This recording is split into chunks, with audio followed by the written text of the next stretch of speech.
Grève ou pas, ce train circule. Tello, société privée italienne, roule sur le rail français depuis 2010 et l'ouverture à la concurrence des lignes internationales. Qui empruntent ces trains et dans quelles conditions circule-t-il? La compagnie Tello peut-elle concurrencer la SNCF? Voie 1, le train Tello entre en gare.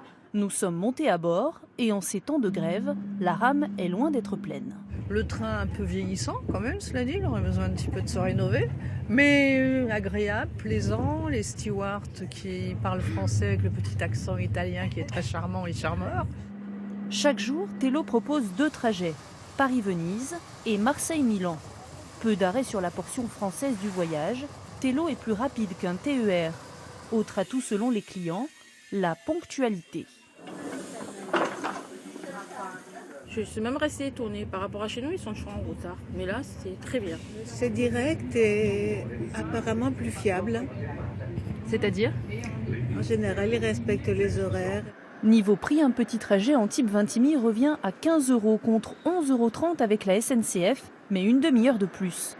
Le rapport s'inverse pour un voyage de Marseille à Milan, 30 € avec Tello, contre 55 € en moyenne et 1 heure de plus avec la SNCF. Au niveau de la concurrence, il n'y a pas photo. Comment l'entreprise privée tire-t-elle les prix vers le bas? Tello utilise d'anciens wagons de la SNCF et a recours à des sous-traitants pour la maintenance.